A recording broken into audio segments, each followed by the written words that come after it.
sometimes I imagine, even in families, one event can happen, but everyone perceives it slightly differently, or they interpret it differently. And so sometimes having conversations about what the truth of it is can really bring up, hurt feelings sometimes come up, or that sort of thing. How's that sort of experience been for yourself? It's been exactly that with my family. I love my siblings with all my heart. We love each other, but because we grew up in a real dysfunctional home where we just vomited how we felt, if you knew where you stood in my family, if we didn't like you, you heard it. If my brother wanted to punch you in the face, you're gonna get their punch. But that was just normal for us. Do I think it's cool? No. Am I grateful for that that experience? Yes, I am now, because I can have these hard conversations. I'm not scared. I've experienced what it is to speak up and get the fist in the face, because your sibling's uncomfortable. So I've taken that that pain, that mamai, and used it as a courageous gift. Like, I can lean in these conversations because what you're going to do to me is nothing compared to what my siblings have done to me, because they disagreed with something I said. We sat down and had a talanoa, and I'm the cheesy brother. My brothers call me the cheesy one in my family. When mum was on her bed with cancer, I put the invitation out to my siblings, we don't have mum long. How about we come together and have this talanoa and ask mum, every question under the sun.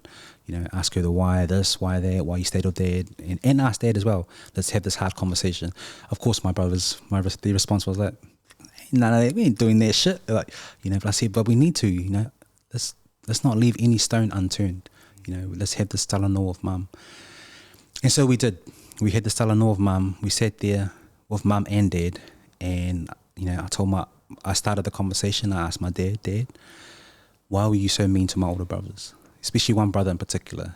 He tortured him. He would torture my older brothers. And my dad's response was, what do you mean? I put food on the table. I clothed you. What more did you want?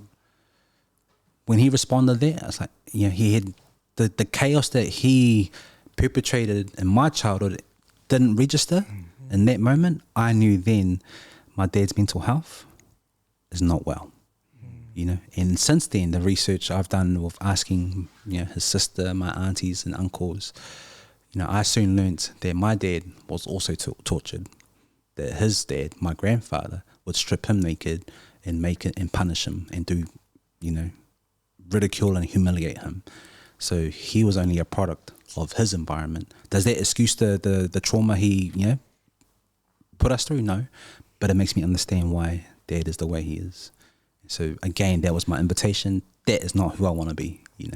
I know what unsafety and pain looks like. So it's hard. It was hard. There was a lot of tears in that room, before mum passed away. But we had those hard conversations. And my siblings haven't agreed with, with the book coming out. Like, bro, what are you telling our story for? I was like, well, this is actually technically not just your story. This is my story and mum's story. But the only person who I wanted the blessing from was mum, because this was her story, me watching her be subjected to violence. And so, again, my mum, proud Samoan lady, private, her response was, son, why do you want to tell the sad stories? Tell the happy stories too. And I'm like, which one? And so mum read our api, our puka puka, before she passed away, and she gave us her blessing. She said, son, tell the story well. I really think she liked it because her photo was on the second page of the book. But yeah, she loved it and gave us her blessing. And so since then, me and my siblings, we are in the best place we've ever been, even while mum was alive. We're in the best place we've ever been. We talk about hard things now. We cry together. We spend time together. And it's been beautiful. It's been so beautiful. That's awesome. I love that for you, because it's what a journey to hear, and then being at a place where you guys are now. It's given so much hope, not only for your family, but for everyone else that gets to read about it, gets to see the work. And gives hope for those who are going through it now themselves. So, much love to the work you do also. But I think that's where it stems from, when people, question the work, or how do you do this work? It starts at home. Like I've had to do this with the hardest people in my life, where I first experienced my trauma and having these hard conversations. So because I can do this with my own siblings and family and mum and dad, doing with other people was fine. Like it's fine. It's awkward and uncomfortable sometimes, but it's fine. I know I'll be all right. Especially doing it with your pops. 100%. 100%. And so what's that like now? Like, I love my dad. I go visit him often with, he's a better granddad than he ever was a father. But I still honor him. He was still my first Superman. And so for me, the forgiveness was more for me than him. I had to let go of that. And so, we go over and give him his favourite mea, on Sundays. And just watching him interact with my kids is beautiful, And so if that's the hope and the gift that he has for the remainder of his life, then sweet, I get joy that my kids get to experience their granddad in a different light than what I experienced. And so that's my way. That's my way of honoring him and honoring Mum's last wishes. So good, also. Sorry, one more, because you put up an image today in terms of forgiveness, and I thought it was such a powerful statement and a powerful image, and even just thinking about it, and I was going, oh my gosh, are you able to explain it? So it was an image my daughter Oceana, who's 20 years old, she's a fine art student, she drew. So in our app, these so for 30 days, 30 minutes, these 30 images which we encourage me to reflect on. And so this particular image I shared today, had an image of a guy who was pointing the gun through the hole, and through that hole his hand came through another hole, and the gun was pointing to his back. And above this image read the words, "Forgiveness is when I can put the gun down." Is that what I said? Yeah. Forgiveness is when I can put the gun down. So he's pointing the gun, but the gun is really pointing to his back. That was to show that forgiveness actually does more damage. Unforgiveness does damage to us more than to who we're wanting to point the gun to forgive us. We're actually pointing the gun at ourselves. So once you can put that gun down, forgiveness is when I can put the gun down. We're free. Yeah, I thought that was powerful. And just the idea of like, when I had to close my eyes and think about the image and the statement and my own unforgiveness, I was going, oh my gosh, I'm pointing it at someone, but with the intent that will do more damage to me than the other person. And like just the thought of like putting it down just gave me this massive release afterwards. So yeah, I thought it was powerful, and thank you. I forgive Pete now, and we can continue this work. What do I feel like guns are coming back? So yeah, shuttles. Well, sorry, Jay. No, you're good. So just a couple of questions to close. Well, at least for the questions that I had. One of them was, for someone that is able to talk about most things or almost anything, are there things you don't want to talk about? 100%. 100%. And it's still a journey, but I'm still on my journey, The hardest thing I felt at this season of my life before the book came out was talking about chapter 4. Chapter 4, so if you read our book, every chapter we use a topic that society has struggled, creating for women. So, she is not your mother. So the book is called She Is Not Your Rehab.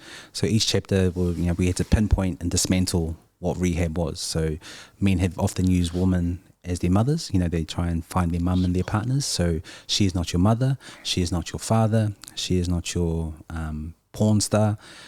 The things that we've subjected to watching porn. Then we think, oh, every girl acts like that. Not the truth in reality. The chapter that I struggled the most to gift this whenua was She Is Not Your Shame. So for me, shame crippled my childhood, adolescent years, even till most recently, till I met my wife, was crippling shame.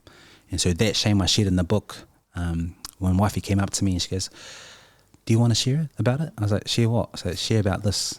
I was like, "Fuck off." So I am not talking about that. I'm not even putting that out there for people to judge and comment on. That's private. She's like, "Okay." 6 months later, she said, "Do you want to talk about it?" I was like, "Oh." So I had to sit with it for 6 months, and what I struggled with was body shame. So as a kid, one of the things that my parents thought was a tactic of discipline was to humiliate me. So on this chapter 4, I talk about my shame, the shame of being stripped naked and being laughed at for the size of my genitals. You know, to talk about this publicly was freaking like, that's your manhood, you know, how, you know, what your genitals, how big they are. Like everything that I grew up around was how big, you know, you were a man by how big your penis was. So to talk about this, you know, that my parents would strip me naked and laugh at me because of the size of my penis was freaking shameful. That chapter alone has been the most powerful chapter that men from all around the world have written to me to talk about. Like, and these are men I'm like, bro, like you've got a six pack. Like, what are you shameful about? Like, I'll be happy to have your abs, but no, I've struggled with shame too. I've struggled with that because the culture that we've normalized, you know, what is a masculine man, you know? And so just to talk about that in the chapter, I won't give too much, so people can assume whatever they want from this podcast or what I share about this, but in context, when you read it, I dismantled my shame. And so sharing that has been, I would say, the most powerful chapter that people think men don't carry, but we carry a lot of shame. Thank you for asking another hard question. Do you find it hard being asked hard questions? No. I don't find it hard. Like the thing for me, when people ask, like, how do you give so much of yourself? I know who's in my corner. I know I am loved, and that's by my wife. That's all I need. And I know my children love and adore me. That's all I need. I don't need other people's approval or other people's likes or comments. I know I'm loved. That is why I can give so much. So people can judge me about, you know, mock and laugh about that chapter about me, sweet as. I know I'm loved. Mandate.